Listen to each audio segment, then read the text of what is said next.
Bueno, pues hasta aquí hemos llegado, no me caben más libros en las estanterías. Esto es un desastre, es el fin del mundo. No puedo comprar más libros, no puedo adquirir ninguno, no sé qué voy a hacer. Perdón, que me están llamando. ¿Sí? Hola. Hola, hola. Es de la librería.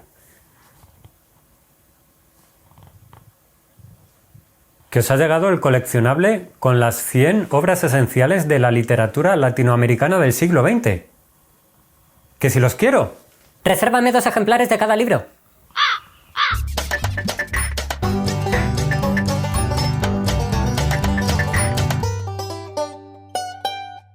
Hola, ¿qué tal? Bienvenidos, bienvenidas a Talk Libros. Yo soy Juan Carlos y hoy estamos aquí para hacer un nuevo resumen de 6 de mis últimas lecturas, que ya ha pasado tiempo desde el último resumen y se me están acumulando demasiados libros. Así que voy a grabar en esta ocasión mis impresiones sobre 6 libros y muy pronto tendréis otras impresiones sobre 6 libros más. Antes de comenzar, quiero recordar que durante el mes de septiembre, exactamente el día 11, comenzaremos la lectura conjunta de la novela Furia de Clio Mendoza. Posteriormente, en el mes de octubre, viajaremos a Colombia para leer El ruido de las cosas al caer de Juan Gabriel Vázquez. Aquí no hay fecha todavía porque falta más de un mes, pero bueno, iremos informando. Si queréis uniros a cualquiera de estas lecturas conjuntas, lo podéis hacer en los grupos de Telegram que encontraréis en la descripción de este mismo vídeo. Y ahora sí, vamos a comenzar a hablar de estas 6 últimas lecturas.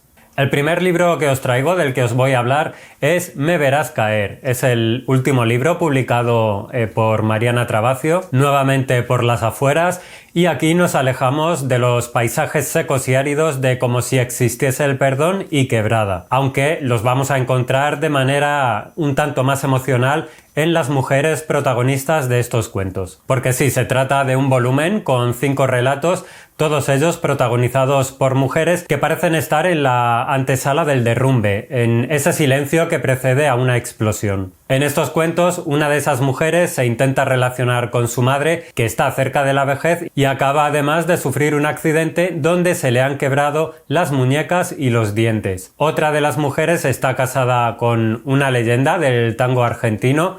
Este hombre un día desaparece y cuando posteriormente lo encuentran, ella como que no es capaz de verlo y quiere borrarlo de su vida. En otro cuento, una viuda se ilusionará con un hombre que se interesa en ella y se ciega con esa emoción de sentirse querida. 2 de esas mujeres volverán a aparecer en el cuarto relato para poner en marcha un proyecto común. Y por último, en el quinto cuento, se nos habla de cómo puede llegar la muerte y sobre todo cómo podemos llegar a aceptarla. Como veis, estos relatos, como he dicho antes, nos alejan un tanto del universo tan peculiar, tan trabacista, podríamos ya decir, que se presentaba y desarrollaba en las 2 novelas anteriores. Lo que sí aparece, aunque en pequeñas dosis, en unión a las novelas de Mariana Trabacio, es la naturaleza y esa fuerza arrolladora que tiene para recordarnos que, por muy protagonistas que seamos de nuestras propias vidas, no somos dueños de todo lo que ocurre ni mucho menos. Me sigue admirando la capacidad narrativa de la autora, de Mariana Trabacio,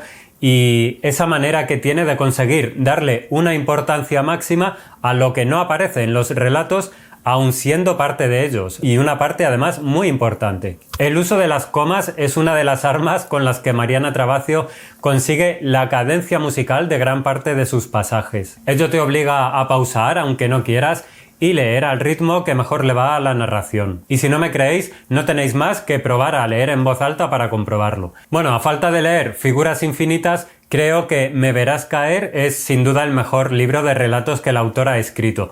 Porque, aunque por ejemplo en Cenizas de Carnaval hay 1 o 2 relatos que se podrían considerar como alguno de los mejores de la autora, creo que Me verás caer resulta mucho más homogéneo e hilado, un conjunto orgánico que es capaz de latir al unísono. Hay quien dice que se podría incluso considerar una novela. Además, se nota que la autora va puliendo una forma de narrar cada vez más personal. Hay un gran cambio desde Cotidiano hasta Me verás caer y el cambio, por supuesto, se da en la forma.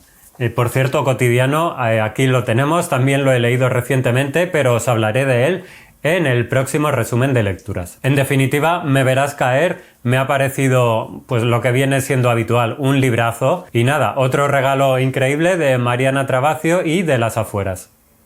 Nos vamos a Chile para hablar de un libro pequeño en su tamaño, exactamente Voyager, de Nona Fernández.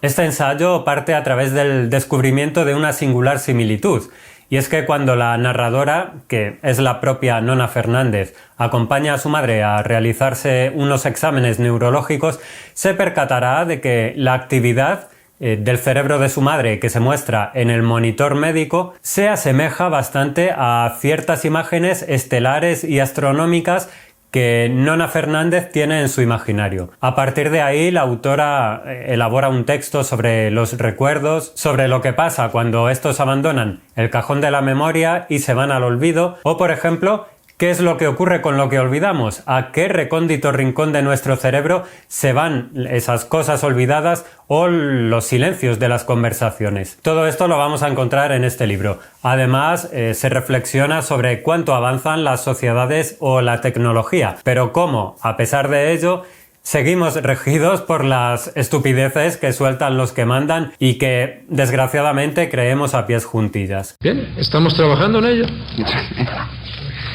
Y hemos dedicado tiempo ayer por la noche y esta mañana a trabajar en ellos. También nos habla de la implicación de la propia Nona Fernández en la llamada Constelación de los Caídos. Esto fue un homenaje a 26 chilenos asesinados en 1973 por la llamada Caravana de la Muerte, un grupo militar a las órdenes de Pinochet. Mediante este homenaje se pretendía crear una nueva constelación dando nombre a 26 estrellas que podrían divisarse desde el desierto de Atacama. Por lo tanto, vuelve a aparecer el tema de la dictadura chilena y sus desaparecidos en la obra de Nona Fernández, así como lo hacía en los anteriores libros que he leído de ella. Si bien Voyager no me ha llegado tanto como, por ejemplo, Mapocho o Space Invaders, sí que reconozco ese universo personal que creo va construyendo la autora durante toda su obra literaria. Y aquí lo que más me interesa es cómo le afectan a ella misma los recuerdos familiares o la enfermedad de su madre para, a partir de ahí, coser esos sentimientos a otros tejidos a través de lo literario. Me gusta mucho cuando los escritores hablan de sí mismos, evitando lugares comunes o carreteras obvias. En este sentido, Nona Fernández lo hace perfectamente bien, con sencillez, pero a la vez llenando de distintas profundidades los libros que lanza al mundo. Otro punto a favor de este Voyager es que se trata de un libro que no os va a quitar demasiado tiempo. Es cortito y pequeño en tamaño, pero a veces es verdad que los tarros pequeños contienen las mejores esencias. Así que desde aquí recomiendo Voyager de Nona Fernández. Otro libro pequeño, cortito, es Ellos, Secuencias del Desasosiego. Este libro está escrito por Kay Dick y la traducción de esta edición corre a cargo de Enrique Maldonado Roldán. Ellos es una de esas tantísimas novelas que se publican y quedan en el olvido hasta que alguien decide que es un libro digno de rescatarse. Originalmente fue publicada en 1977 y esta novela fue ganadora de algún premio literario. El libro nos sumerge en una sociedad distópica donde una serie de grupos se encarga de destruir todo lo que tiene que ver con la cultura o el arte y perseguir y acabar con los que intentan resistirse a ello. Los distintos relatos que componen toda la novela siguen a un grupo de creadores. Son gente con inquietudes artísticas que intenta sobrevivir y expresarse en secreto, mientras son amenazados por esa turba que no tiene nombre ni rostro. Tal vez lo más llamativo y el motivo de este rescate literario sea la tremenda actualidad que tiene este texto. A pesar de ser una distopía escrita en los años 70, podemos extrapolar la historia perfectamente al momento actual, donde las redes sociales hacen que todos seamos expertos en cualquier tema y censuremos lo que no nos gusta de la manera más vehemente posible. También la irrupción de la inteligencia artificial como un ente creativo estaría en el centro de la diana de esta denuncia. Bueno, este no me parece un mal libro, pero a mí es verdad que no me terminó de gustar. El mayor problema que encontré es la frialdad que envuelve toda la narración. Yo entiendo que esa frialdad se ha de desprender de la situación causada por los llamados ellos, que son los encargados de destruir, pero es que donde más la sentí, esta frialdad, es en las personas que tienen que resistir y sobrevivir para tratar de revertir la situación. Además noté muy incongruente la manera de actuar de muchos personajes.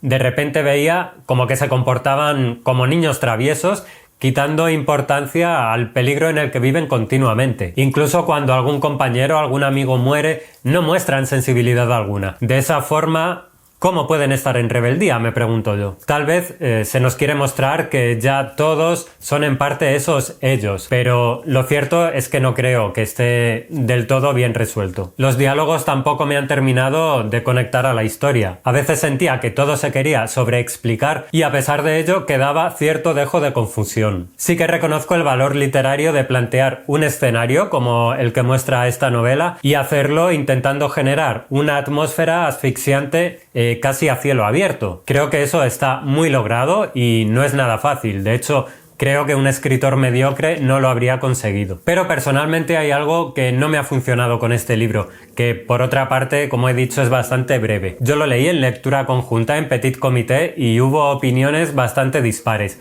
Así que me encantaría conocer las vuestras si habéis leído Ellos, Secuencias del desasosiego de Kay Dick.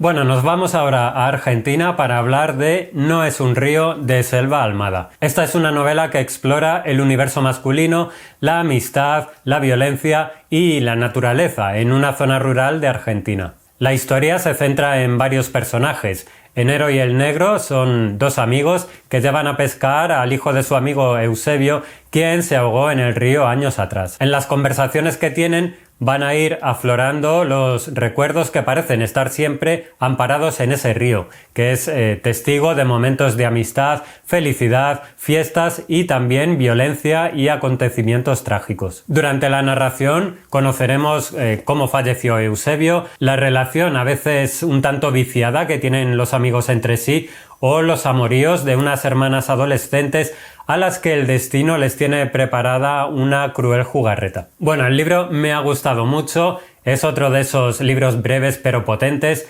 y decir que a ratos la narración puede resultar un tanto confusa ya que se mezcla el pasado con el presente y no siempre es fácil el paso de uno a otro. Sin embargo, todas esas pequeñas historias van a ir conformando el imaginario con que se llena el cauce del río. Y es que en el río parece haber reglas, pero en realidad son reglas estúpidas impuestas por personas que se guían por instintos egoístas y violentos. El río, como elemento natural, es capaz de poner las cosas en su sitio y dar dimensión real a todo lo que rodea. Personalmente creo que Selva Almada tiene una sensibilidad especial para hablar de este tipo de escenarios y rodearlo de personajes que viven en ellos, pero también por ellos. Esa naturaleza es parte de las personas, con todo lo que ello conlleva. Además, está muy presente el tema del machismo, con que parecen alimentarse esos tipos que pululan por la novela sin dar opción a cambiar su dieta. Esta novela cierra lo que la autora llama la trilogía de los varones, que comienza con El viento que arrasa y Ladrilleros. Yo de una manera muy anárquica he leído Ladrilleros primero hace un tiempo y posteriormente ahora No es un río. Me queda El viento que arrasa, bueno, lo he leído de esta manera, pero diría que No es un río me ha gustado incluso más que Ladrilleros, que ya es una novela que me gustó. Así que por mi parte muy recomendable No es un río de Selva Almada. De Argentina nos vamos a Perú para hablar de Vivir abajo de Gustavo Faberón Patriau. Bueno, antes de nada tengo que aclarar una cosa, y es que meses atrás anuncié varias lecturas conjuntas públicas y una de ellas era Vivir abajo. Bueno, cuando faltaban 2 o 3 semanas para iniciar concretamente la lectura conjunta de Vivir abajo, me llegó una información sobre ciertos presuntos comportamientos del autor que podríamos tildar como cuestionables. Y aquí entramos de lleno en ese terreno tan espinoso que es la separación obra-autor, de la que por cierto soy partidario. Pero aquí hay varios elementos sobre la mesa y permitidme dejar el libro porque pesa bastante. Bueno, si yo llego a conocer esta información antes, no hubiera organizado la lectura conjunta. Yo no tengo ningún problema en leer el libro, pero lo hago para mí y punto. Al ser una lectura conjunta hay varias personas con varias sensibilidades. Otro añadido es que el autor es contemporáneo, él sigue escribiendo y al ser una persona viva, yo personalmente prefiero no darle publicidad, por mínima que sea, con la que pueda lucrarse. Por tanto, a partir de ese momento dejé de compartir publicaciones sobre la lectura conjunta y avisé, por supuesto, a la gente que ya se había unido de lo que había ocurrido. Y bueno, que por mi parte tenía intención de seguir con esa lectura conjunta si ellos seguían, pero cerraba el grupo a nuevas incorporaciones y por supuesto daba pie a quien quisiera marcharse del grupo, era totalmente libre de hacerlo. Quien quiera saber más del tema no tiene más que buscar por internet y bueno, quiero hablar exclusivamente de la novela. Y es que a muy grandes rasgos y casi de manera anecdótica podemos decir que Vivir abajo nos cuenta la historia de un cineasta estadounidense que es hijo de un torturador que había trabajado para la CIA. Esto va a dar paso a numerosas voces que se intercalan, que cuentan sus propias historias, creando una madeja inmensa que deja cadáveres en el camino, deja torturas, deja imágenes cinematográficas, cárceles subterráneas de las que es imposible salir, hechos reales, como por ejemplo la masacre perpetrada por Sendero Luminoso en Lucanamarca, y bueno, en fin, cientos de estancias que rondan por todo este laberinto que es esta novela contada a 4 tiempos. Como no quiero extenderme demasiado, diré que en mi caso ha sido un de más a menos. Empecé deslumbrado, la verdad, por lo que estaba encontrando, por esa manera de narrar, por ese misterio que había que tratar de resolver, pero que se iba enmadejando cada vez más y más. Creo que es una novela que tiene muchísimo mérito, pero que también es un tanto irregular. Tiene tramos un tanto aburridos y que a mi juicio se extienden demasiado en aspectos que no aportan gran cosa, más allá de demostrarnos muchas veces que el autor es un tipo muy leído y culto.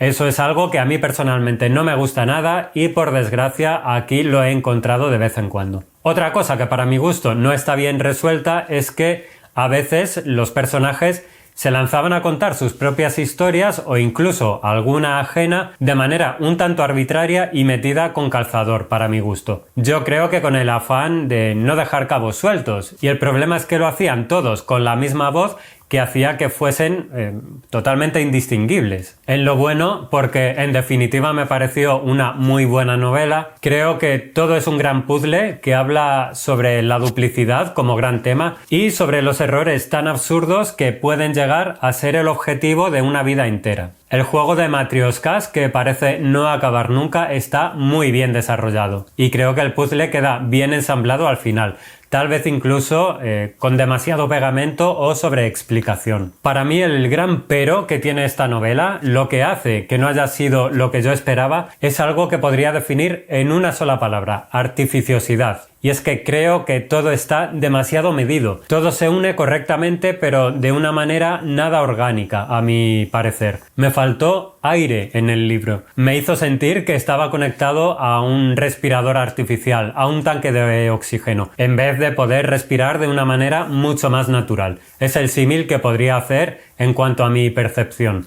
Probablemente me he explicado, yo qué sé, igual de bien que un pingüino bailando sevillanas. Pero bueno, espero que entendáis lo que quiero decir. Esas han sido mis impresiones de Vivir abajo, de Gustavo Faverón Patriau.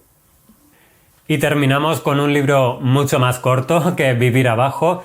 Es El asesino de chanchos, de Luciano Lamberti. Creo que la primera vez que vi el nombre de Luciano Lamberti fue en la web de la editorial Nudista, donde vi un libro de relatos de este mismo autor con el sugerente título El loro que podía adivinar el futuro. Bueno, el libro que os traigo hoy no es ese, sino su primera incursión en la narrativa corta, ya que Lamberti hasta ese momento solo había escrito poesía. El asesino de chanchos es un volumen que contiene exactamente 10 relatos.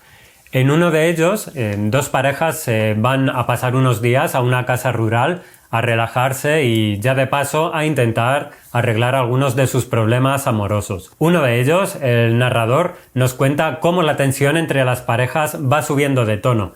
Él terminará saliendo a pasear por el lugar y topándose con un hombre que vive por allí, con el que tendrá una pequeña conversación. Y poco más tiene ese cuento en cuanto a argumento, pero no sé cómo el autor consigue que al final se desprenda una tremenda desolación emocional teñida, podríamos decir, de egoísmo. Y eso es lo que vamos a encontrar en cada uno de estos cuentos. Es lo que consigue Lamberti con una prosa diáfana, clara, sin apenas adornos, con diálogos a veces y con narraciones que esquivan lo más que pueden las descripciones y las reducen a lo mínimo necesario. Con tan pocos elementos, sin cerrar las historias y casi sin abrirlas, simplemente pasando por ellas, Lamberti nos presenta estos cuentos que la verdad es que se leen en un momento. Pero al igual que no tienen final narrativo, yo creo que se quedan un poco en el lector, en esos procesos invisibles de pensamiento que no analizan, pero van deglutiendo lentamente de alguna forma. Eso es lo que yo más destaco y es lo que más me ha interesado. Esa manera de, podríamos decir, hacernos leer estos cuentos casi como si estuviésemos en un museo paseando de un cuadro a otro, observándolos minuciosamente y sabiendo que se nos escapan muchas cosas relacionadas con esas pinturas. Cómo fueron creadas, qué hacían los personajes antes o después, por qué llegaron a esa situación concreta. Es el momento lo que importa y eso es lo que Lamberti nos transmite. Poco más puedo decir del asesino de chanchos. Ha sido una gratísima sorpresa y espero seguir leyendo a un autor tan interesante como Luciano Lamberti. Bueno, este libro tan cortito, 10 relatos, El asesino de chanchos. Y hasta aquí el repaso a estas 6 de mis últimas lecturas. Como he dicho, muy pronto tendremos un nuevo repaso, 6 nuevas impresiones. Decidme por favor en comentarios qué os ha parecido, cuál de ellos habéis leído, cuál queréis leer y bueno, todo lo que queráis decirme será bien recibido. Muchas gracias por seguir ahí, os mando un abrazo gigante a todo el mundo y nos vemos en un próximo vídeo que como bien sabéis será muy pronto. Chao.